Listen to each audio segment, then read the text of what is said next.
1. Boom! And welcome to the Big Honker Podcast, brought to you by Shin Gear. I'm Jeff Stanfield with the world famous Andy Shaver. October, I think it's 25th. They'll have the Shin Gear Film Festival. Make sure if you're in Memphis, come to Memphis. It's gonna be a great time. I was there last year. It was a lot of fun. We have a 1,000th episode coming out in July. We'll have a giveaway, No. and yes, it is. The 1,000th regular season episode comes out in July. What are you knowing me about? Trying to think of what number we're on. Like 977 or something. I looked up this morning. Okay, go on with what you were saying. I appreciate you not cutting me off again, Michelle. So anyways, we're going to have the 1,000th episode come out. We're going to have a giveaway, and you will be able to win you a shin vest. We'll be part of that giveaway. So anyways, check it out. We'll have the details coming pretty soon. Are we good now? Cool. 1,000 episodes. No. When do you think the 1,000th episode is coming out? Late July. I just said July. You made it seem like July 4th. No, you did. Okay. Jesus. It's going to be a long morning already dealing with your ass. With us today from Johnson City, Tennessee, from the wagon wheel. It's all they're known for. Yep, Mr. Jake Hubbard. Well, I guess Kenny Chesney. Shit, he's more important than that song. So there you go. Wagon wheel? Yeah, Wagon was a good song though. I'll give you $20, Andy, if you can tell me who sang the original Wagon Wheel song. Old Crow Band. Old Bart. You messed it up. What is it? You messed it up. So you had your chance. Jake, how you doing, sir?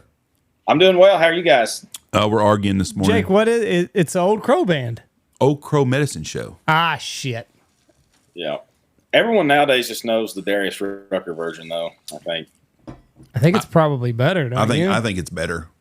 I think it is too. Yeah. There's very few songs that come out that the remake's better. If Chris Stapleton sings your song, he's gonna make you sound like shit when you did it the first time. Yeah. That's the first one.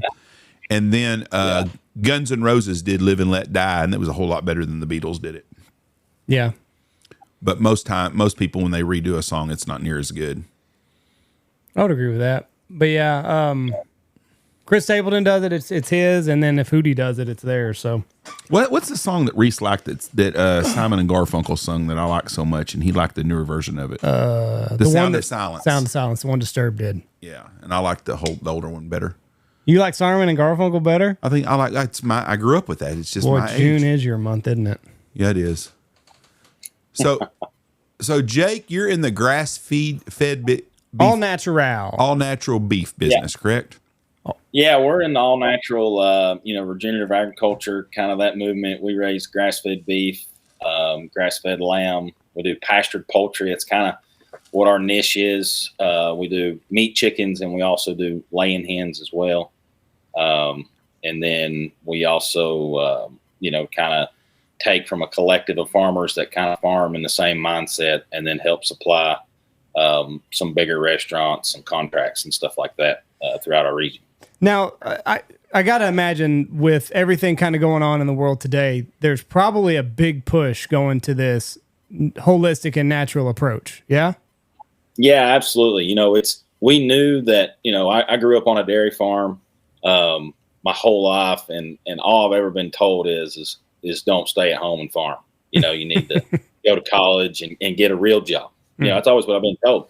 And so after I got out of college, I was like, I just want to farm. And I knew that we couldn't keep doing it the way that we've been doing it.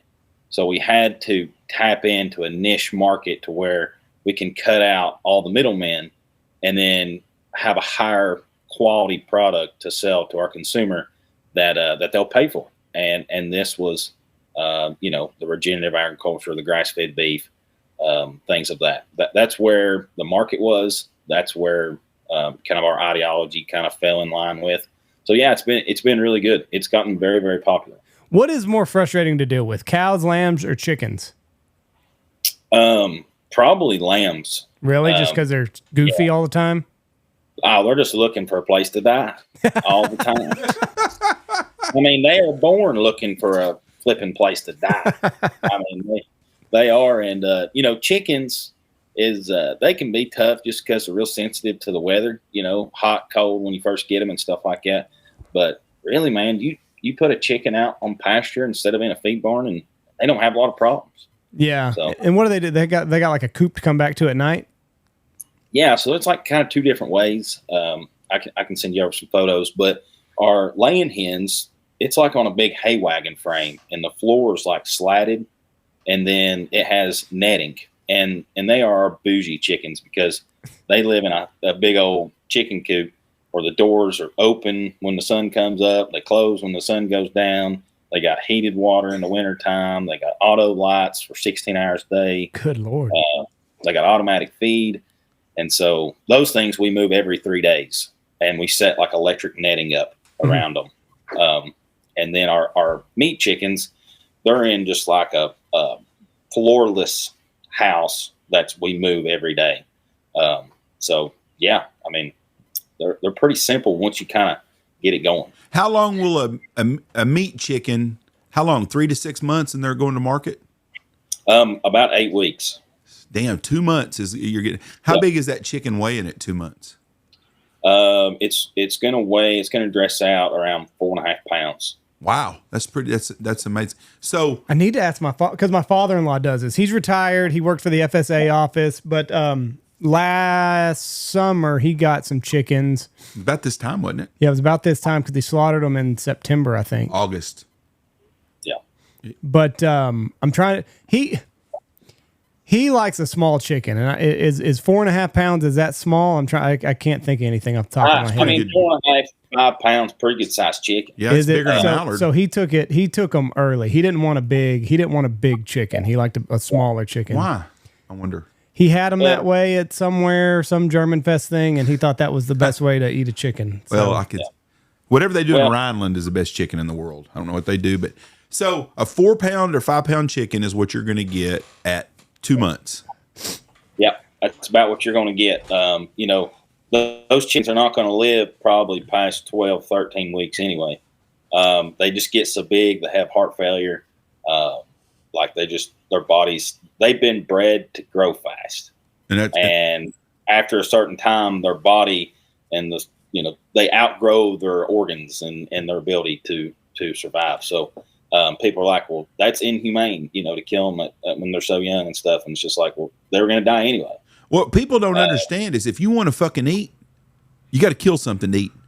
Yeah. That's just the way it is. And then too, like, reason we shoot for that time period is because you have so many fixed costs. I mean, you guys know this in your business, there's fixed costs. So, the chick is a fixed cost. The infrastructure is a fixed cost. The labor is a fixed cost. So if we can run that bird up to be a little bit heavier, then we can, the only cost that's really changing is feed, and they're not going to eat that much feed. They eat about $2.50 worth of feed in their 8 weeks. Wow. Another thing that gets me is I don't think people realize how much food we consume as a country. And I'm going to use Wichita Falls as an example. It's the town I'm from, or Abilene, same way. Wichita Falls has probably got 10 to 15 chicken places there. There's 2 or 3 Chick-fil-A's, there's Chicken Express, there's Popeyes, whatever. I'm going to guess 15. I don't think people realize how many damn chickens get consumed just at them fast food places. That's not counting the restaurants that are serving chicken and the people that are making chicken. So it takes a lot of volume going through to feed this country that we live in.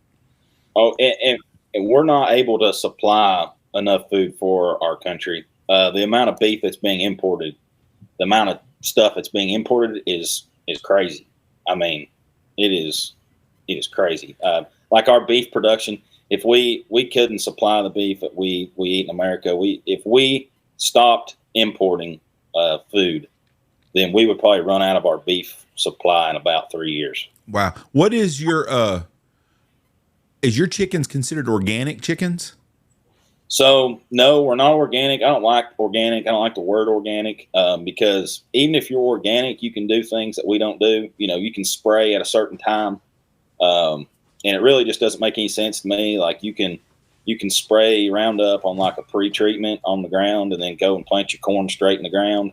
And I'm probably going to get corrected on this. I'm not an organic master, but no, I'm not going through all the certification and stuff to do that. If people want to buy from us and they're going to have to trust us, trust where the food's coming from, and know us. A lot of our customers have personal relationships with us, and so if you trust us, then we promise that we're producing the cleanest food possible. but no, I'm not organic. Are y'all shipping everywhere, or do y'all just selling local? What's going on there? Yeah, so right now we do more of like local, as in the fact of around here and Knoxville and those places, but we do ship across the country. So I gotta imagine there's like a farmer's market every other weekend somewhere around your area. man, we are in 3 farmers markets every Saturday, Right. and I never thought that, like, growing up, I'm like, oh, the farmers market, it's just a bunch of brown baggers down there hanging out, but I'm telling you, we went early in our beginnings as Brookhaven Farms. We hit a point where we're like, okay, this is not really working. We have food to sell. Nobody's really buying our food. So let's go to a farmer's market. And it was like in 3 hours, we made like $3,000. And I was just like, hey, we need to go to every farmer's market within 300 miles and set up. And so, but anyway, so now we're in 3 farmers markets. So a lot of wholesale stuff picked up for us once that kind of started. But it gave us a shot of energy we needed, for sure. I would, if we had one in town, if we lived in a bigger community, Close. had one, I'd go. I mean, fresh vegetables, fresh fruit. I mean, Honey, your meat, local honey, everything. everything. I think it's when it's funny because you go to these fancy bougie grocery stores now, and the ones that we use, Central Market in Dallas and the United Market Street in Wichita Falls, they're basically tried to set up themselves as like a farmer's market type That feel, vibe when you yeah. walk in. It's all laid out like it's not like the old time A&P grocery store you used to go to no more. It's not like that. So y'all you sell lamb. Yeah. And you said they're just looking to place to die. The Muslims are big lamb consumers, correct? Yes, that's correct. And that's where your market is, lambs and goats, is with the Muslim community, correct? In a way, yes. So we partnered with a processor that kills them and certifies them as halal. So if you can do that and get in the halal market, you'll sell a lot more lamb. But a lot of lamb we sell is just to people like me and you that are tired, never really had good lamb. We have a South African white Dorper lamb, which is more prominent probably in your area than my area. But we have something that not a lot of people have in our area, and it tastes more like a beefy taste than like if you have to wash your mouth out with something after you eat it, you probably shouldn't eat it. Yeah. Yeah, I've had lamb once and never again. Never? No. I mean, yeah, because you probably had some nasty foreign lamb that come from New Zealand or somewhere like that. It was New Zealand that I had.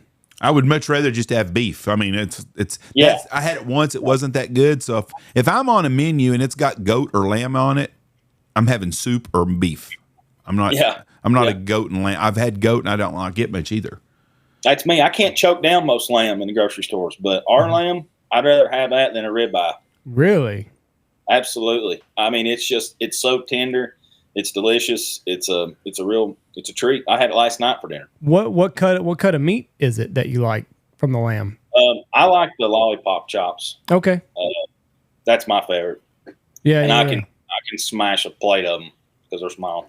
So what the halal stuff? I had halal chicken in Manhattan a couple of years ago. There's a group called Halal Brothers, and they had the longest lines everywhere there. And we had it one night, and it was damn good. I mean, it was really good chicken. But what makes halal? Is it the way they bleed them when they kill them, or what is it that? Oh, so we ship. So we ship kosher beef into Canada too, and then halal products too. So halal, what makes it halal is you have to. And I'm probably going to butcher this, but there's a Muslim, and I don't know what their name is, and for the Jews and the kosher, it's a rabbi, but I think it's just a Muslim. They have to be certified, which means they have to go through how they do it is there's third party places that kind of control the halal market and the kosher market. A lot of it's a money racket. There's a few good ones out there, but so you have to slit its throat, and that's anything, a chicken, a cow, a lamb, and everything. And you have to say a prayer, and the guy that does it has to be a Muslim or whatever they call the person that does that. Right. The clerk. Yeah. And sometimes the prayer, the guy that does it for us, he says it in his head. So you don't even know if he's saying it. He might be putting a curse on it. And then there's other places like these big plants, they just play a recording. in the plant. Yeah, I mean, there's all different types and levels of kosher and halal and all this stuff, and it's just the way it's killed, really. I mean, that's how it is. They were looking for a loophole. Like, all right, we can't get this guy every day. What can we do? Right. We'll record him saying it, and then we'll just play it over the loudspeaker, and then that'll be good enough. And then we'll wash his feet. Everybody's trying to be shitty. Everybody's just trying to look for a corner to cut. Okay, I'm looking at your website right now, and you got two things that I'm curious about. The first one is for $5,250, you can buy whole grass-fed beef shares. Is that right. Are you getting the whole cow? The whole cow there? Yes, sir. You're getting an entire cow. That price seems high, and it is high. However, the beef prices are high. The cattle market's berserk right now. Yeah. Mm-hmm. I mean, if you were to value that cow, I mean, honestly, you start doing the numbers, and we're not getting rich selling whole cows. We bought whole beef. We bought 3 of them over about a 2 or 3 year period after COVID, and I paid, I think, $1,500, $1,700, $1,800 for whole beef. And what's funny is the first time people buy whole beef, they're expecting to get a back seat full of just steaks. Mm-hmm. Everybody's like, "Where's all the steaks at?" Well, how many steaks do you think that cow had inside of him? Right. They don't realize there's only so many ribeyes and sirloins and filet mignons. Not even that. Like, depending on what cut you want, that's going to cut into other things that you think that you want. So, like, you're not getting New York. You're not getting sirloins and ribeyes and all this other stuff because that meat is T-bone. You're not going to get some other stuff too, right? And then too, if your guys are like me, which you probably are, you don't want no half-inch steak. No, you want an inch steak. Well, there's only so many inches in that loin. Mm-hmm. You're going to get less steaks per loin, and then you get a lot of hamburger. Right, shitload of hamburger. If you're going to get a whole beef, you better figure out how you like your hamburger meat. But that always gets me because people buy. You're going to get 400 pounds of meat off of a whole beef. Yeah, depending on how much live weight is, I'd say we average around 450. Okay, 450 pounds. So Joe goes out and buys this whole beef, and he tells his wife, I paid $5,000, and she's mad as hell. And he goes, "Listen, we're getting 450 pounds of meat. That's 450 ribeyes. Them suckers are 20. We're saving $4,000." And then he gets his deal and he's like, "Shit, where's all the ribeyes at?" Well, you bought the whole cow. You didn't just get the ribeyes. Right. We try to set the expectation, and that's kind of, we used to say, well, you just get a whole cow for this price. But as you see on our website, we kind of lay out what you get, and we've kind of had to just standardize it because we found out that most people, when you start saying, how thick do you want this, or do you want, how many pounds per bag do you want this, or how big do you want your chuck roast, and you start going through all these things, they really don't know, and they really don't care. They just want you to give it to them as if they were buying it from a grocery store. Yep. I'm just looking at your page on the buying the full beef. You're going to get 230 1-pound packages of ground beef.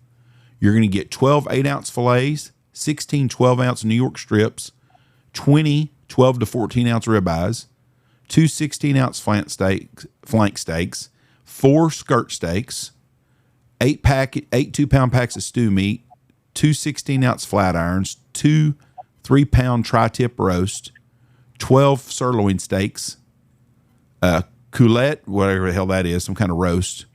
You get a 25-pound round roast. You get 8 2-pound chuck roast, 2 briskets at 8 pounds, and 2 4 to 6 pound short ribs. And that's what you're getting for your money. But if you go to a grocery store and you bought all that, you're going to spend $7,000 or $8,000. Yeah, absolutely. Absolutely. And, there's so much deception in the grocery stores. You got to think about, anytime you buy a fresh steak, what's underneath that steak? It's about 0.3 pounds of a water packet or a moisture pack. Yeah. Right. And I did the math over 7 cows, that's $20,000 worth of just water weight. Water packets. Yeah, it's water packets. So, and there's just all different types of ways that they get you. And I could talk about it and dive into it forever, but it's quite frustrating when you go to the store. Even like Product of the USA, I think this is going to change. But last time I checked, you know, I have people, friends, and colleagues that will buy beef out of Argentina and then use their friend's USDA sticker here in the United States, put that label on it, and then it never even comes to the United States and gets shipped to South America with product of USA. And the same thing's happening coming in too. So how do they do that? How do they just don't get caught? Yeah, I mean, it's pretty easy. I mean, they just, who knows where the beef's been. You know, most beef that we eat in America is probably a year and a half old. Ooh, really? Yeah, I just got back from a big plant I toured, and they were grinding hamburger, and they grind 250,000 pound of hamburger a week. And I walked in there, and they had some fresh meat, but you know, 80% of all their meat was frozen. And I was like, so how are you putting frozen beef in with fresh beef and then grinding it, and then, you know, by the time it gets packed, it's fresh. So how can you, you know, thaw beef and then sell it as fresh, and then they're going to take it home and say, well, it's got 10, 12 days to stay good, and then they're going to freeze it. Well, they're like, well, it's just the way the world works. I'm really going to sound stupid on this. I'm going to ask Andy first because I'm going to make sure I'm on. What's ossobuco? Jeff, if you don't know, that's you why shouldn't Andy ask. don't know either. So what is ossobuco? So ossobuco is an Italian dish. See there? Didn't even pronounce it right. I know it. Osco, yeah, whatever. I didn't know what it was either until I started selling beef, because I ate a ribeye and a filet and a hamburger, and that's about it. But yeah, the oscobuco is a piece of meat that has a marrow bone in the middle, and it's normally like on your shank or something of the cow. And Italian dish use it. You like put it in a crock pot, make like a stew, and it makes really good bone broth as well. I was wondering about that. That's pretty good. We had something one year. Cisco sent us the wrong thing, and we've talked about this before. It's the cap, the spinale cap. Yeah. Have you ever had that? No. It's like all it is you know that cap that's on the outside of the ribeye. That's all that is. And when so it's just that? Well, no. It's that good, like real tender piece of meat that's on the outside. Oh, it's on the outside of the eye of the ribeye or whatever. But when we got it, we thought it was just flank steak because of the way that it was packaged. It looked just like flank steak, and then we cut into it and kind of started reading. It said cap ribeye, but it's just that little cap over it. Oh my goodness!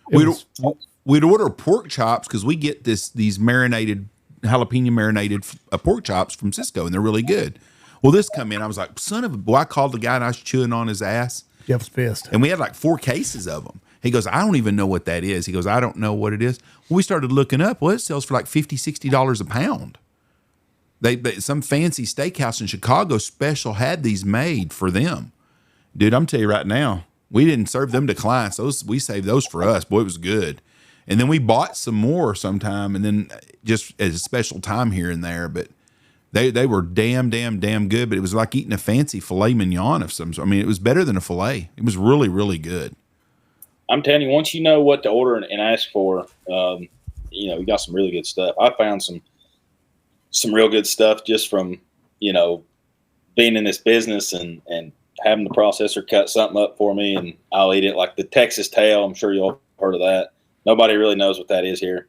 It's the tail of the filet. Nobody wants to buy them because they don't look like a filet, but shoo, they're good. There's also something. It's the butcher's cut. Where is that at? The butcher steak. Yes, it's something that kind of hidden, I think. Yeah, you know, it's kind of hard to say because I think if a processor has, you know, there probably is a special place that's the pure definition of it. But what I found is most butchers in my area don't know what they're doing, like on a great level, and so they'll just cut a piece of meat, and if they don't have USDA requires them to put a name on it. So if they really don't know what to put on it, they put a butcher steak on it, and then they ship it.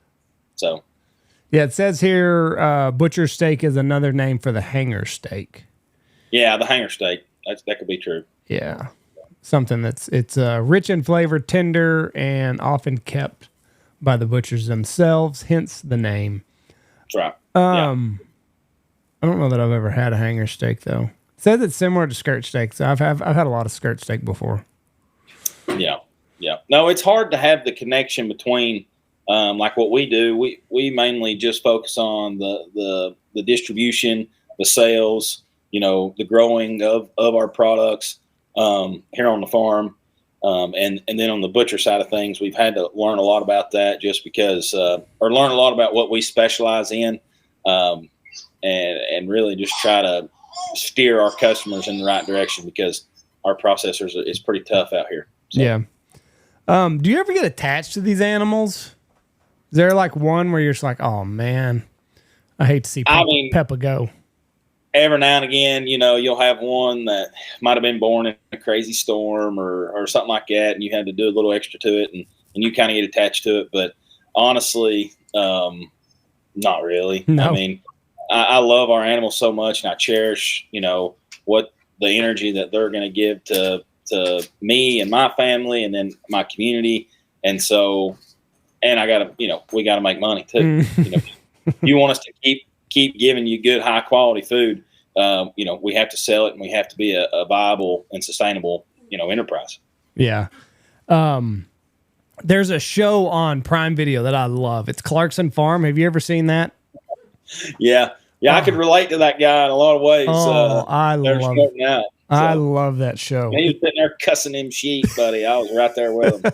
Like, get out of everything. He said they're looking for a place to die. Yeah. Well, not just that. Like Jeremy Clarkson. So for those of you, it's on Prime Video. It's a fantastic show. Season 4, most of it just dropped. But the first season, he was going to get in the lamb business. And like, he's this big. So people that don't know, he's a famous guy. He does Who Wants to Be a Millionaire, the UK version. He also did like the Grand Tour car show. So he's a very wealthy guy. He's got a farm in the Cotswold and he wants to start. The guy that was tending everything retires. So he goes out there and starts doing it. Taking care of his own place. And he's shitty at it. Okay. But it's his own place, right? Yes, it's his own place. So he got this bright idea. We're going to get goats out there. We won't have to mow anything. They'll fertilize the ground. They got out of every gate that he tried to build. Yeah. And I mean, on the road. It's not a weird thing for my neighbor to call me and say, "Hey, Jake, your sheep's running down the road."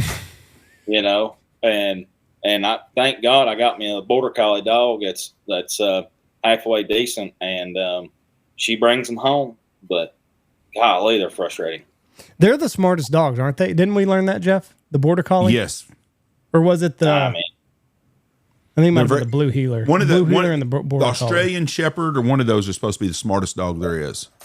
Border Collie's smart now. I love her to death. She does a fine job. Speaking of, I just thought of something really funny not funny and sad at the same time. So speaking about sheep and goats and getting attached to animals. So we had triplet goats probably a year and a half ago. And my business partner, Nate, and his wife and his kids, they, there's only 2 spouts on a goat. So one's not going to get what it needs. So we bottle fed it.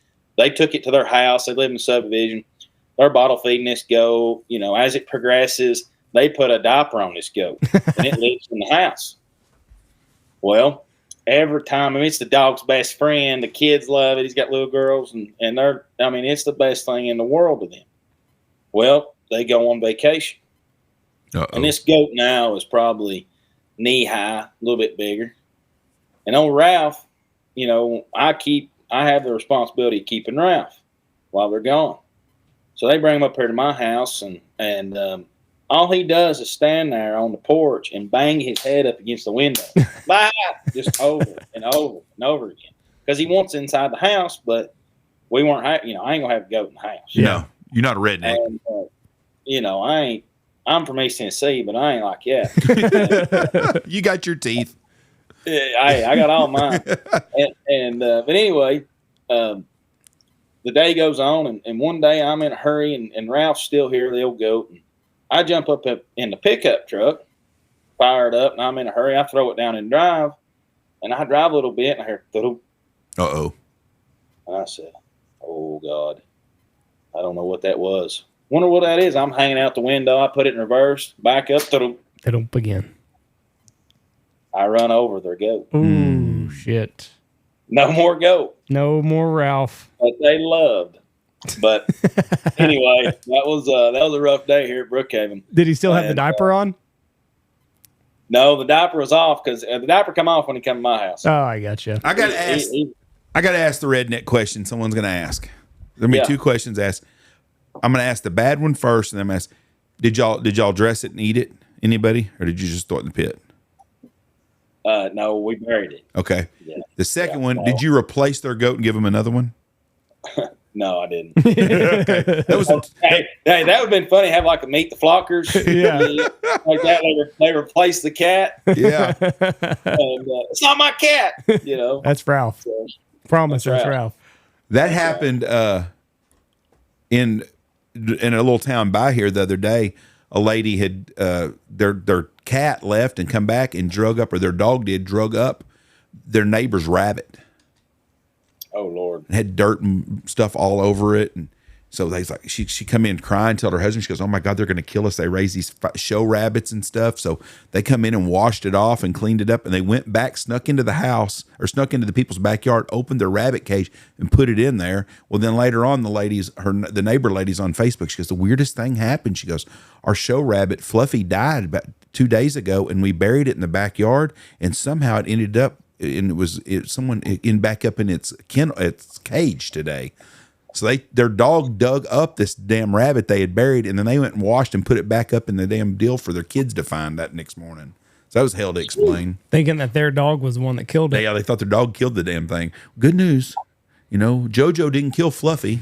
But then people down the street are really confused why Fluffy's back in their damn cage again.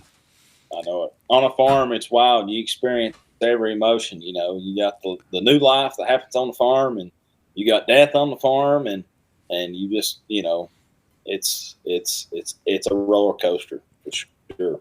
What is the biggest profit maker for a farm? Is it beef, pork, or chickens, or lambs? Well, it just depends. I think on our farm, anytime we're looking at profit margins, we're looking at input cost. And so anything that's grass fed, doesn't require a feed is going to be more profitable. Now in that you have to think about the time it takes to raise it too. Like our grass fed beef, it takes around 26 months from the time that calf is born. On the lamb, it takes, 6-7 months or 8, somewhere in there. So, I would say the most profitable animal on the farm is probably, our lamb, because they most of the time have twins after their first cycle, after their first lambing season, and then they just grow so fast that we can process them and get and make a profit on them a lot quicker. And so I guess that's kind of how we put up with them. But and then I would say, just because the cattle market's really high right now, the second most profitable thing is going to be our chickens. Our cows are probably second, but it just takes so much time to get them up to butcher weight and where you can get your maximum potential out of them. But our chicken, we like the chicken business. We had to do the chickens because we need that quick cash flow cycle. We can't wait 30 months to get our money back. But I can go right now online and order, 2,500 chicks, and they come at the flipping post office, and we go pick them up, or we're processing them and selling them. So they were selling chickens in Tractor Supply yesterday. Mm-hmm. They're selling them everywhere. Yeah. You gonna buy you some? No, I got a puppy. Yeah. And there's nothing better than those fresh eggs. Oh, a grocery store, there's no comparison. The eggs is what's kept us afloat. We always kind of go back to them and lean on them in times of ups and downs and different contracts. We sold to a lot of government, or not government, but a lot of like food banks type stuff, and we're very blessed and fortunate to have those contracts. But when all the funding got cut to them, it was that kind of all stopped. But the eggs just kept going. So, and eggs, city people are in big trouble if we ever do have a nuclear event or anything really bad happen, and the grocery stores are off, they're screwed. Everybody I know in the country's got access to some eggs. That's right. It's a perfect protein builder. You got the factory that you can eat the factory or you can eat the product, either one. That's right. And so it's just, and they're not expensive to have and to keep around. We've got 8 chickens here that lay. We don't ever do nothing with the eggs, but it's here in case we need them. Right. You can't even give an egg away in town no more because everybody's got chickens here. Everybody's like, you want some eggs? No, I'm good. We got our own. You know, we're trying to give you some. Yeah. But the egg business, the prices are coming down now. Yeah, the prices all come down, and honestly, Jeff, I don't know how much of that. Like, I understand that the bird flu was a very serious thing, and I understand that, and I'm not taking away if anybody's a chicken farmer out there on a big level, big scale, but I was talking to friends and talking to my other buddies that have warehouses and they're in the egg business, and they're like, "Hey, Jake, we got warehouses full of eggs. I don't know what the shortage is." Somebody's making a whole lot of money. Yeah, man, it was that was a crazy time, and for us, we didn't raise our prices because our inputs didn't change and we weren't really affected. So we kept our prices the same. We just sold a lot of eggs. How many eggs? You may not want to even say this if you don't understand. How many eggs are y'all picking a day? We sell on average.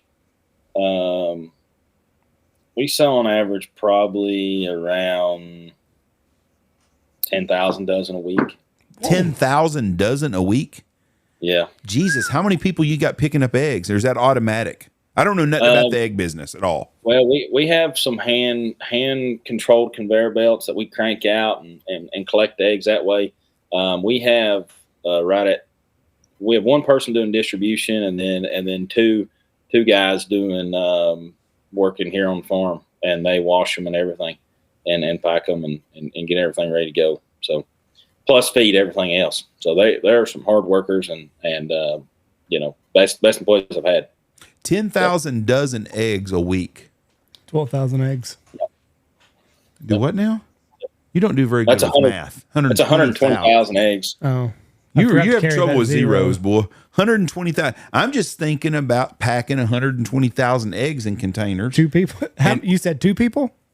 2 people. Jesus. Yeah. That's a lot of eggs. We have some automation to help with that.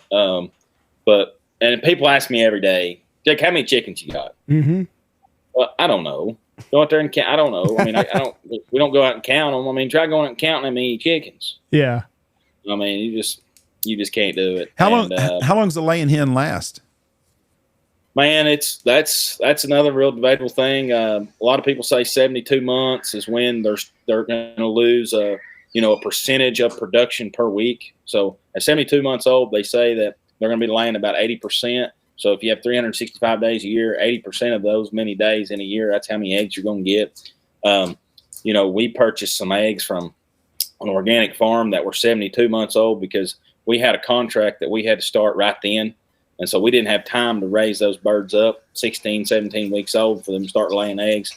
And then it's going to be different sized eggs. So, but what I've found is on pasture and a good feed, a good non-GMO feed, they're going to last a lot longer. Like I got chickens that are probably 85 months old. They're still laying eggs every day.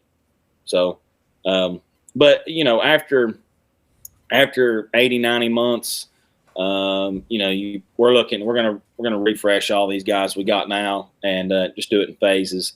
And so our production doesn't drop as much, but this fall we'll probably phase a bunch out and get a bunch more in the works. And how long does a chicken take to start laying that once you get from a chick?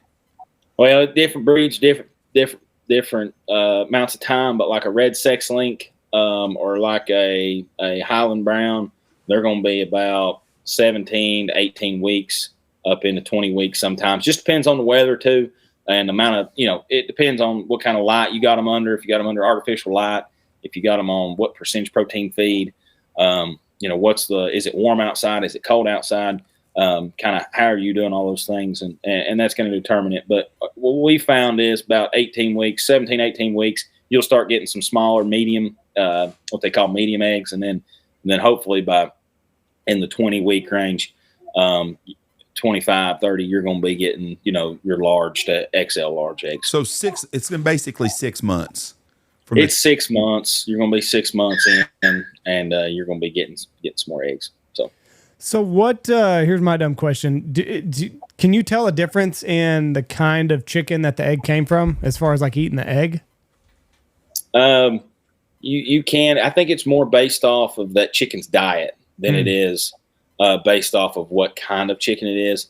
In my experiences, I've found that all the eggs that I raise in a certain capacity are going to taste the same, no matter what breed of the chicken is. The only difference being the color of the shell of the egg. And then, that's determined by the earlobe color of the chicken and, a few other things. But, I can't taste the difference we had some, some white chickens, some white leghorns, and then we had some Rhode Island Reds in the beginning. And as long as they're eating the same thing and being raised the same way, the taste is going to be about the same. Right. What about as far as like a meat chicken? Are they all the same or are they different? So there's different types. They're not all the same. I would say that there is a little bit more of a difference there. The normal chicken that is raised in commercial, capacity is going to be the what we raise, which is a Cornish cross, jumbo Cornish cross.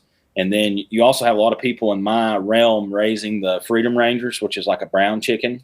There's a lot of different farms that do that, but we raise the Cornish cross chicken because there's not that much difference. And that's just my opinion. There's probably somebody out there that's going to say there's a massive difference, but to me, we have to raise enough food. We have to raise a lot of food.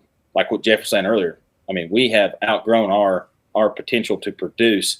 So we've had to be more efficient and raise things more efficiently. And so we have to raise a Cornish cross chicken. Yeah. Because they mature faster, don't they? Isn't that the lure? They mature faster. Yep. What's the big chicken that's black that's over in France or something? I think that's... I ain't got a clue. It might be like a big thing right now. Everybody wants a black chicken with the black skin. And yes, that's what I'm talking about. Leg. Yes. I think it's some kind of silky, I think. Yeah. I think it's called it's not a Cornish game hen, but they got a different name for it too. But it's the black chicken. A Yam Sermani? Samani? Yeah, that's it. Yeah. That's it. It's like it starts with an A. Somebody texted me the other day. He's like, "Hey, little Susie wants a black skin chicken," and da, da, da. And I was like, "I ain't got none. We don't have time to just collect chickens." So. Yeah, we're turning and burning here. That's right. I have never seen these before, but Cornish crosses, they're black too, aren't they? No, they're white. They're white. What did I thought that's what my father-in-law had. He got the black skin chicken too? No, they were, well, hell, maybe they turned colors. I don't know. They were black for a while. Did he get more of them this year? He's going to. It's hard telling. There's so many different varieties out now. There's so many different, the way we're able to take DNA and embryos and change things. It's hard telling what kind of strand he got, or like my red sex link chickens. It's the same chicken as a black sex link chicken. They lay the same kind of egg and everything, but they're a different color bird. And we swap them because then we know how old they are. By this year we did red, next year we did black, and the next year we did red. So that way we can tell how old the chicken is out on pasture. So they don't have an ear tag. Even these chickens that are laying eggs, they're not in a hen house. They're coming and going too. That's right. Yes, sir. How big? How many coyotes and shit are you having to shoot around this place? Well, we don't really have a lot of coyotes. We got guard dogs. We got an Anatolian Shepherd guard dogs that kind of run the farm, and they've killed many coyotes. And this is the Coyote Man, Clay Reed, which is probably my favorite podcast. A series of podcasts I've listened to. I was on y'all's podcast, but we don't shoot the coyotes because they're territorial animals and they like to fight over territory. And I've found when I shoot them, I get 5 more come fighting for that territory. Oh, that makes sense. Same thing with like a hawk. They're territorial. They're predators. And so the less predators that I try to eliminate, the less predation I have on my farm. And if I lose a chicken a month to a hawk, Well, I got to realize I'm raising a chicken in the hawk's world. Yeah. So you gotta kind of say, okay, Hawk, you can have one chicken a month or whatever. But if the coyotes, is not really a big thing. I had a crazy experience last summer. I live up on a hill, and I had the chicken houses kind of down in the valley, and I just had a real weird feeling to go down there and check on a chicken. So 10 o'clock, I'm in my ball shorts and pistol and flashlight, whatever. Only flashlight I could find was on my pistol, and so I just grabbed it and got on the four-wheeler and went down there, and I parked. I could hear the chickens kind of like clucking and just going on and going on. Well, I got off four-wheeler and I crept down the fence line, and I walked right up on that chicken house. The way these chicken houses work is they got, like welded wire all the way around them. They got a door. And sometimes whenever they're on unlevel ground or there's a ditch or something, stuff can go up underneath the chicken house. But other than that, they're locked in there on the meat birds. Open that door up and flash that flashlight, and every hair on the back of my neck stood straight up. It was a bobcat about knee high in there just going to town. Then I got to thinking, well, how's this bobcat going to get out? How does this bobcat get in? I'm standing the only way the bobcat can go. So I finally just come out, and I'm sitting there with my pistol, kind of like just, shaking. I've never been that close to a bobcat, and that wasn't expecting that. And normally you get a raccoon or a possum or a mink or something in there, and I couldn't shoot him in the chicken house because I'd shoot all my fancy stuff in there. Yeah. So, but anyway, he finally run out, and I shot at him a bunch, but I don't think I hit him. Did he run past you, I guess?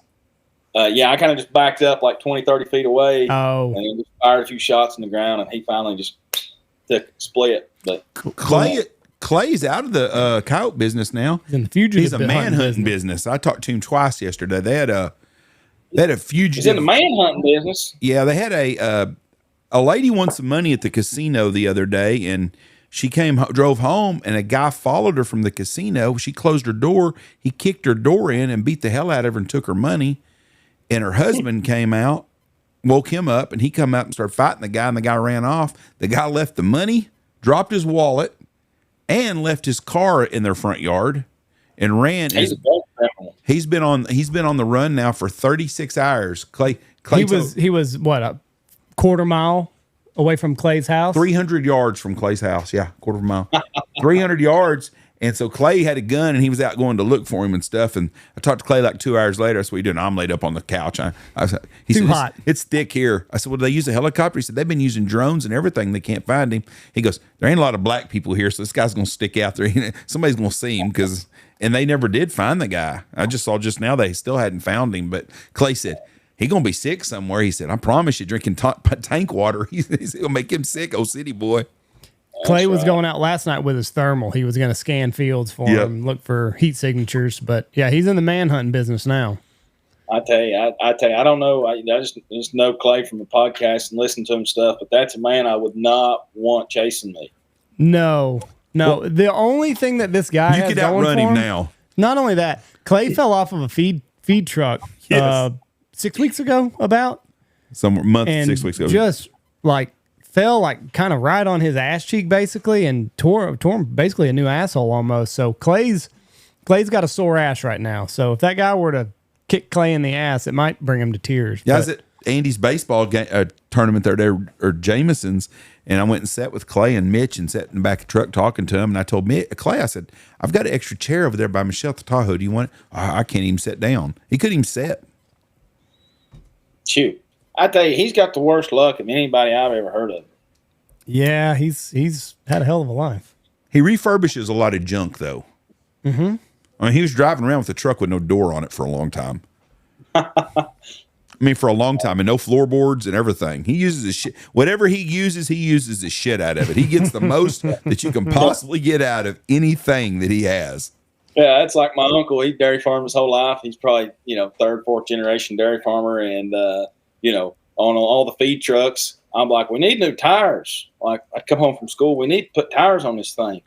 Well, then I'd come back for Christmas break or something, and he just retreaded them. I was like, man, we can only put lipstick on a pig for so long. That's exactly right. You have basically found a career that you had to marry. You know what I mean? Like there's no getting away from it. Yeah, no, I mean, it is the hardest part, is just that it never ends. And you guys know, I mean, when you're self-employed, you have to motivate yourself and you got to motivate your team on days that even you don't want to. And it never stops. Christmas, holidays, your birthday, there's always something going on. And then we are just involved in, most farmers just are a producer of the product, and then they pass it on in its live form. When we're talking about animals or even like grain, they have a grain bin, they'll take it to market whenever it's higher or whatever. But we have to be over the distribution and freezers and coolers and freezer trailers and trucks and working with all these different owners of these restaurants and then dealing with all the customers. It's a lot, but it's what we love. And it's what we do. You have to love it. If you work for yourself and you're going to be somewhat successful, you have to love what you do. Right. Because if you got paid by the hour, you wouldn't make any money at all a lot of times. And people don't understand that. People think when you're self-employed, all you do is cash checks and go do what you want to do all the time. And it's not true. Right. And then too, it's like everybody thinks that when you own something or you do something that, that guy's so lucky. He don't have to do this or he gets to go do that. And it's just like nobody is standing with you at midnight when the cows are running down the road, but you. Like a lot of people don't see it. And I'm sure it's the same with, I've heard stories about your guys' business and where it started and where it's at. And you guys, congratulations. You guys have done great with what you guys do. And, but it's not easy. No, it's not. I talked to Blake the other day and he's in Nebraska and what are they planting right now or spraying? They're working their ass off right now. Well, Blake will have 2 months where he gets to play a lot of golf because he don't have a lot going on other than moving or checking water. And he can do all that by phone now. But when you're harvesting, the same with my farmers here. I got one of my good friends, Peyton, right now. They're cutting wheat. They're dodging thunderstorms. When it's dry, they're going to cut wheat. They may work 36 hours straight, and they may be stuck for 48 hours or 72 with nothing. But when you got to work, you work a lot. And people, they don't see that. All they do is see you in town somewhere, and they think, oh, hell, I want to be self-employed because I don't have to do nothing. Well, you do a lot. You don't punch a clock 8 to 5. That's right. And for us, we're kind of in the livestock business, and we don't do any crops or much. Well, my uncle does crops on that side of things, but me personally, we just do animals, and they eat and drink every day. And it doesn't matter if it's 0 or 70 and sunny and 75 like it is today, but it's, it never ends. But we're grateful for it. It takes a big sacrifice, but we got some great people that are working with us now, and they've made it a little bit more enjoyable and kind of let us grow in the sense of letting me get out there and network our farm and try to sell ourselves. So it's been good. My last question. So, boys wearing a poncho shirt like I do. Aren't them the best shirts in the whole world? Oh my gosh. And they're the best shirts ever. I've spent way too much money on poncho shirts, but I wear them every day. I wear a poncho shirt every day. We're even sponsored by Ag Gear, and it's poncho makes a good shirt. I've got to figure out. I've got to pitch Poncho to sponsor me. That's all I wear. I wear poncho shirts, and I got Columbia shorts on, or I'm wearing polo khakis is what I wear. But I wear a poncho shirt every day, and the only difference is in the winter I've got my shin vest over the top of it. But I love these shirts. My last question was, what's the difference between grass-fed beef? People in Nebraska say corn-fed beef's better. What is the actual difference for the consumer? For the consumer, and that's probably a big part to make sure that we put in there. For the consumer, I would say the biggest difference is going to be the type of fat that's on that animal. So a lot of grass-fed beef gets a bad rap because people don't know how to raise grass-fed beef. You can't just put the cows out on any type of grass and then expect that animal to taste good. We plant cover crops. We plant wheat. We plant sorghum Sudan. We plant, radishes, just all the different types of stuff, good clovers. And so, that animal has to have a natural fat, and that takes a longer period of time. Well, in the 70s, whenever, not to go on a rabbit hole or anything, but in the 70s, United States needed to figure out how to create more calories. So that's when like the big feedlot system started. And then so going back to the fat, you know, and this is true in our own bodies too. I got a degree in biology and studied, was going to go in healthcare field and all this stuff. But when you eat things, the fat makes you or breaks you, which means all the toxins in your food go to your fat. All the healthy, nutrient-dense things that you eat goes to your fat. So when you're eating a grain-fed beef, and this is not really my opinion, this is just, you know, cows are not meant to eat corn. Right. And I'm going to get a lot of backlash on that. But a cow has a rumen, okay? In that rumen, it's meant breaking down vegetation and forage like grasses. You know, you can pull up a picture of a rumen of a grain-fed beef and a grass-fed beef, and you can compare the differences. And a rumen that's been eating corn its whole life is not a healthy animal. They're just not very healthy. And that's like a lot of these feed yards, you know, they have a lot of death and they have a lot of problems, and because they're just not designed to do that. So to answer your question, it's going to be, the fat's going to be different. The taste is going to be a little different because it's not going to be a juiced up corn animal that's going to be, you know, 1,300 pounds in 18 months. You know, it's going to take a little bit longer for that grass fed to get up to size. But if you raise, you know, if you rotationally graze, if you feed it the right types of grasses, if you really just be patient and let that animal have natural fat, it's going to taste good. There's a lot of grass fed beef that I can't even choke down. I wouldn't want to eat it. I wouldn't give it to my dog. Mm-hmm. But if you do it right, it's good. And, you know, so that's kind of, I hope that answers your question. Well, yeah, because that's kind of the knock that people have whenever you talk about grass-fed beef is, well, it doesn't have the fat on it, and you know your ribeyes are a lot leaner and everything. But you're saying, you know, just do the process right. Don't try to speed up your grass-fed beef and expect it to be very good. And it's a niche market, right? I mean, it's a different flavor, and so you know. There's going to be some people like it, some people don't like it.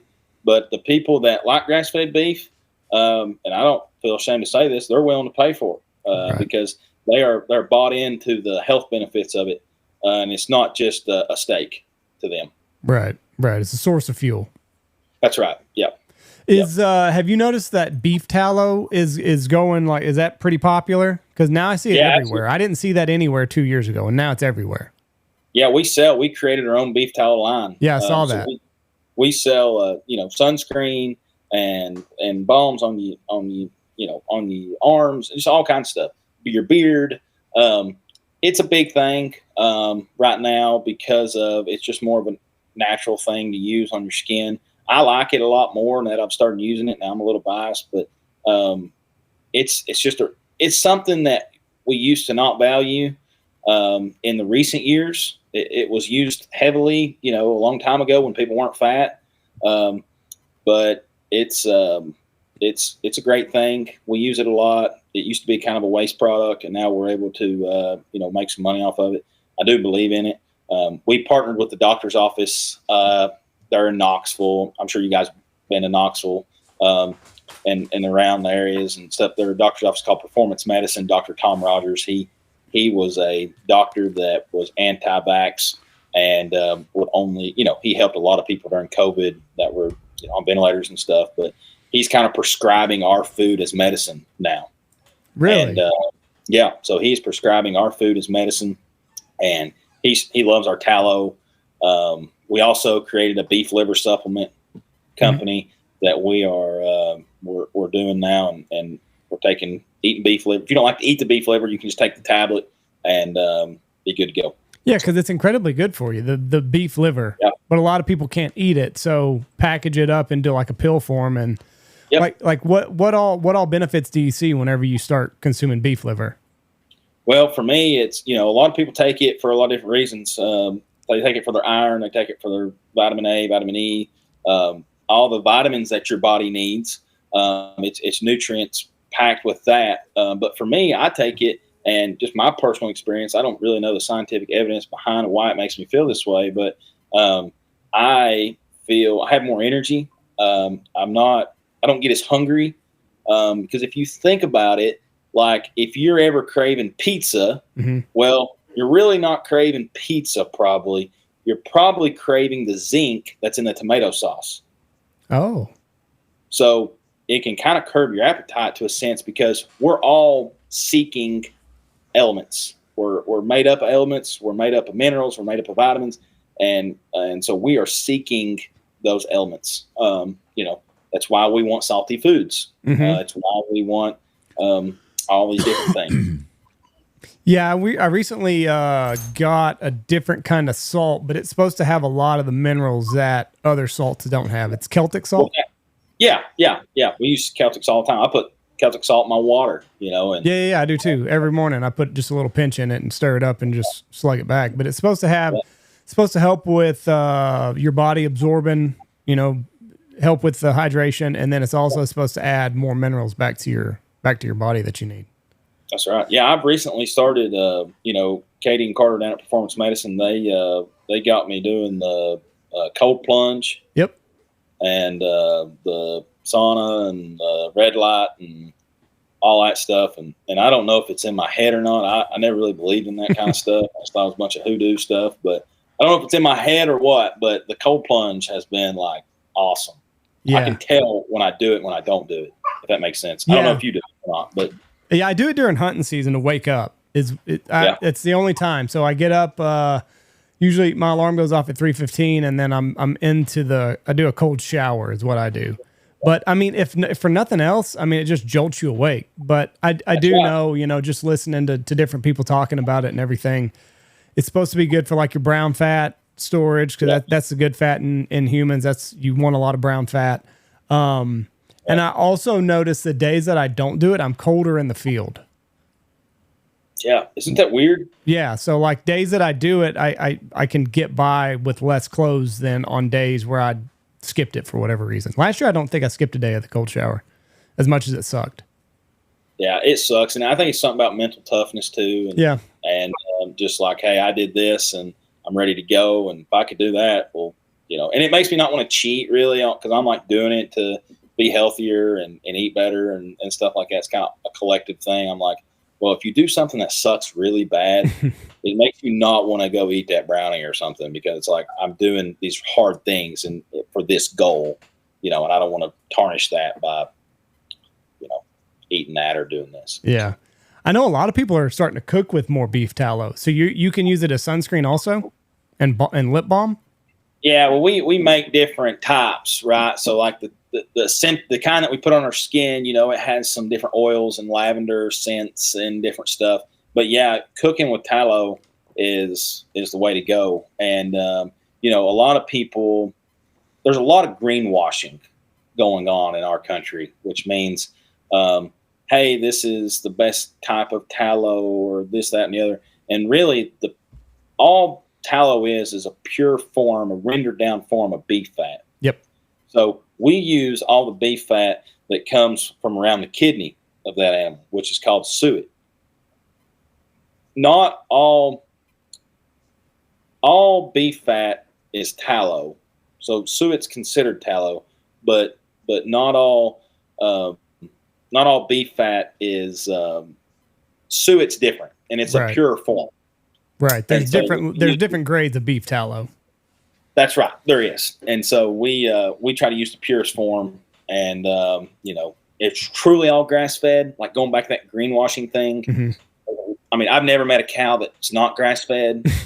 If you just take the literal meaning of it, we're grass fed, grass finished. And so there's a lot of, every cow eats grass, but is eating just grass, or forage based, a nutrient rich, palatable forage. Right. So, now, what about raw milk? Because there's a big, can you get that in the United States? Yeah. So we sell raw milk. Oh, you do? Yeah. We sell a lot of raw milk. So how we do that, we sell raw milk for people's pets. Okay. that's pet food. We have a pet food license, and we can only sell it in the state of Tennessee. So we also sell chocolate milk. Rhinos and gorillas and whatever they want to feed it to. We sell that as well. So we, it doesn't stay as good as for as long because it has the good bacteria and the bad bacteria and all that. But when you look at history and time of people drinking milk, we've been drinking pasteurized milk about this much of the time. Right. It's been raw milk the rest of the time. So I love it. It's a really good thing. It's a really good seller. So what was the initial push to get away from raw milk? What happened? Somebody got sick somewhere. Well, it's the shelf life too. Shelf life, and it's taking all the bacteria out of it. But just the shelf life. If you think about it, like on my uncle has a commercial dairy farm. It's got to get milk from the cow, go in the tank. 40 hours later or so, it's picked up by the trucking company, and then there for a while when we got hit by that hurricane, it knocked out a bunch of bridges. So then we had to truck the milk to Maryland, get it processed, and then it's trucked around the country to different grocery stores. So it might be 7-10 days before it sees a grocery store. Well, raw milk would already be bad, right? But our gut needs that bacteria. We need good bacteria in our gut to stabilize our gut. And it's funny, like my business partner's wife is lactose intolerant, but we have an A2 all grass-fed Jersey cows in our milk. Well, she can drink that milk, and she's not sick. Does it taste different than the milk that we would get at a grocery store? Yeah, it does. We've kind of made it. There's different types that people sell, and some people might not like raw milk because it's like chunky and it looks different, and but ours kind of tastes like a melted vanilla ice cream with the same consistency of store-bought milk. Right. I'd like to try it one time, but I can't find it anywhere around here. I've had it before. Yeah? You like it, Jeff? I don't like milk at all. Right. I mean, no milk. Chocolate milk, white milk, no milk. No milk. And so it tastes different. I mean, Where'd you get it? Oh, when I was a kid, you'd had it sometimes. Really? I've had it a couple of times. I don't know that big. I don't like milk though at all. Well, then that would make sense. And so next time you're in Tennessee, Andy, you call me and we'll bring you some raw milk. Give me a glass of raw milk. We'll be in Knoxville next. Yes, we will in next April because that's where the Bass Classic's going to be at again next year. There again. Yeah. Good deal. I'll have me a glass of raw milk whenever we get there. Right. Hey, we sell a lot of places in Pigeon Forge and Gatlinburg. I don't know if you've ever been there. I have. Drove through it. If you eat an egg in there, you'll eat one of our eggs. Oh, that's badass. Do you go to Knoxville much? Yeah, man. We go to Knoxville. We go to Pigeon Forge, Gatlinburg area once a week, twice a week. That's only like 20 minutes from Knoxville. What's the seafood place there? Is it Chesapeake's or something? Yeah, they have one of those there. Whitesucker's good. It's a very good place to eat. They have a Calhoun's there too, right on the river by the stadium. I may have eaten there also, but we ate at a downtown at some seafood joint that was really swanky and good. And I think it was called Chesapeake. It was Chesapeake's. It was very good. Yeah, Chesapeake's good. Knoxville's a cool town. Yeah, it's cool. I mean, go Vols, right? I mean, it's definitely centered around University of Tennessee. Me and Payne had this conversation yesterday about Tennessee.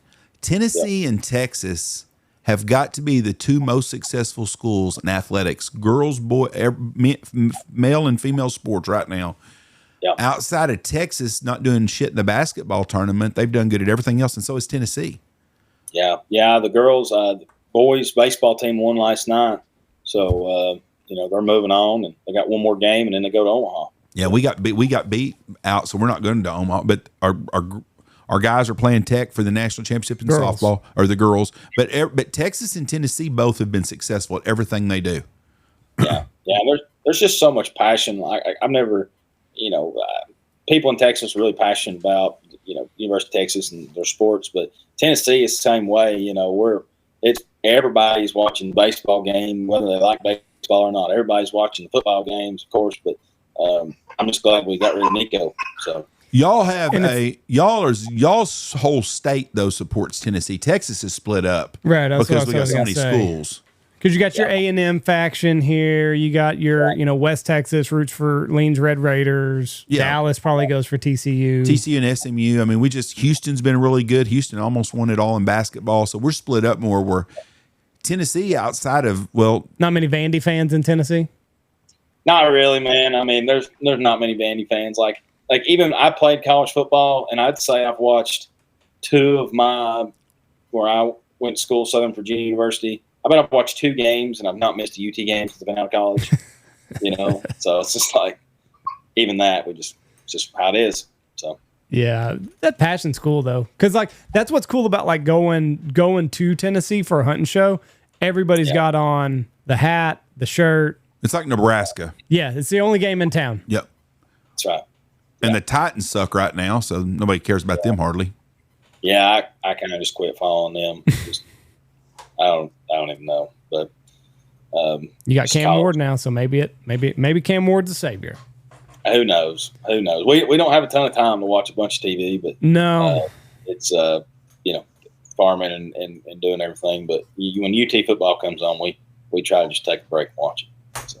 No, I understand. Well, listen, man, we really appreciate you coming on here. It's been a lot of fun talking to you, and I'm glad that you figured out a way, and I'm really glad that like people are starting to shift their mindset about what they're putting into their body, and I think that that's probably helped your business more than anything. But I think America is really turning into this make America healthy again, because I mean we're the most unhealthy country in the world, and it's all because of the shit. It's all because of the chemicals that's in these foods. So people being more health conscious and wanting to know like where their food really come from.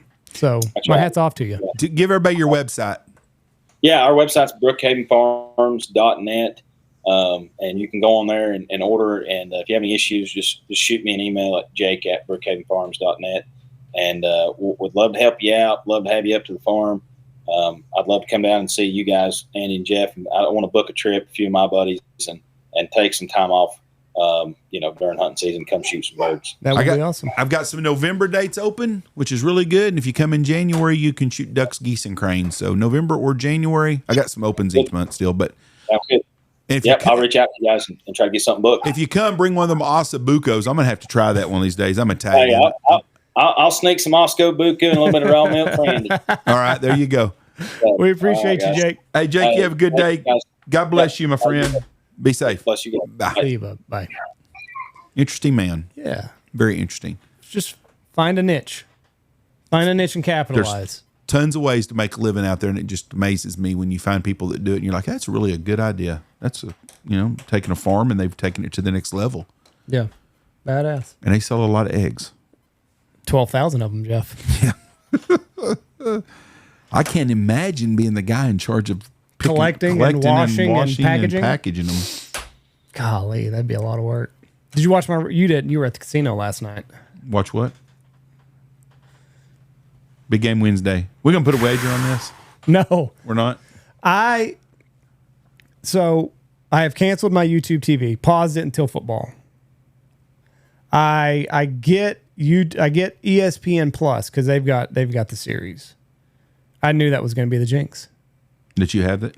So I can't have the curse of me purchasing ESPN Plus for the month and tack on a bet with you. Like that's just too much bad juju for my Lady Raiders. Do you want to come over to the house tomorrow night and cook steak and we watch the game? No. That's way too much work. Come watch a game? What time is it? I've got jiu-jitsu tomorrow night, so probably not. Let's see. I think it's at 7. Probably so. If I was guessing, it would be. Yeah, I got jiu-jitsu tomorrow. Douglas Spells told me today basically that Texas don't have a chance in hell is kind of what he said. He didn't say that, but he said he said everybody's pulling for this girl pitcher. You got the best pitcher in college softball, so I would assume that's right. I don't know much about other than she is very, very good. Stud. I called this a long time ago. You did. You called it last year when they bought her, and I kind of scoffed at. You made fun of me. I told $1 million for a player, and But you said one pitcher can totally turn your program around. It's the only sport there is. It's a team sport that one player, because you can buy the best basketball player, but if you don't have nobody to go with them, it ain't doing you no good. Right. Well, evidently they had enough around her. Well, no, they've got a good team, but that's the only sport. You could get Paul Skeen when he pitched for LSU, they won it all. Yeah. But he can only pitch once every 3 days or something. She pitches every day. She would have pitched back-to-back games yesterday if she'd had to. Yeah. And she's a stud. I was so pissed off, and I knew that curse. Is she a junior? Yes. She's got one more year. Who's going to pay her more next year? Listen. That's got you nervous now. Because I'm assuming she's going to get the same deal again with Tech. So it was 2-0. I saw in the top of the ninth, 2 outs. She gets a batter down to 2 strikes. It's a 0-2 pitch. Poof. Takes it yard. That's Oklahoma for you right and there. I was like, well, I was right. My $11.99 is going to cost these girls a trip to the World Series. And then the next inning they ended on a sac fly. But I was like, oh my God, what have I done? I should have just waited. Yeah, I watched it. Yeah, it was a good game. I was glad that I pulled for Tech. I don't dislike Oklahoma like a lot of people. Were you pulling for Tech just so that you can make fun of me when Texas ends up beating them? No, I didn't want Oklahoma to win. Got tons of respect for them. What a program. Gosh almighty, 4 championships in a row. Hell of a job. And most of their players are from other states anyways. I think 2 people from Oklahoma even play on the team. But if Tech wins now and it's not Texas, I'm not going to be sad. I want Texas to win, but I don't have a problem with Tech winning. I would much rather Tech win than Oklahoma or UCLA or anybody else like that. But my 2 schools I go for are in there. So I'm pulling for if I'm pulling for Texas, but if Tech wins, I'm not going to be upset. Just part of me feels like Tech is such a cursed program. Like you always just get right there. But they did win the national championship in boys basketball about 5 years ago, and then the rug just gets pulled out from under you. Well, they have the talent to win it all. They do. No, I was really glad. But I would have rather Texas done more in baseball than get beat out by UT San Antonio. So maybe UT San Antonio is a real deal this year. And I'm ready for football to start and see how Arch Manning does. I read a report that they say he's staying for 2 years, even if he wins the Heisman. You better watch out for Phillip Rivers' son. He's just going to be a freshman next year. Or this year he's a senior. He wouldn't even be at school. He'd redshirt 1 year. I saw something that said with as many kids as Phillip Rivers has, you can just expect a Rivers kid to be playing like every other year in college. I'm assuming this kid's pretty good. I think so. His daddy was a good quarterback. His dad had was very, pretty fired up. I think he talked a lot of shit and stuff. Oh, yeah. He was a good quarterback. He was just in the wrong situation sometimes and some bad coaching. All right, let's get off here. Thank y'all for listening to us. God bless. We got that 1,000th episode giveaway going to be dropping pretty soon. The details on it, you can check it out on Facebook at the Big Honker Podcast group page or my personal page, Jeff Stanfield on Facebook. Or you can look me up on IG at jstanfield68 or Andy at, what are you still? Andy_Shaver. So you got to keep your old one. I did. Okay, Andy got hacked out of his deal for a little bit, so that's where we're at. Thank y'all. And check out the Big Honker Podcast on Instagram. It'll be on there, and Stanfield Hunting. God bless you. Have a good day. Bye. Peace. Love you. Bye. Check out all of our wonderful sponsors. Go check out Cedar Run Decoys. Get those decoys hand-carved, hand-painted. Have something to pass down to your children. Mallard Bay, Mitchell Chevrolet, Stanfield Outfitters, Mossberg, Lucky Duck, Looking Glass Podcast, Shin Gear, Dirty Duck Coffee, Ducks Unlimited, Dive Bomb Industries, Pacific Calls. Use our promo code BHP25 and Boss Shot Shells.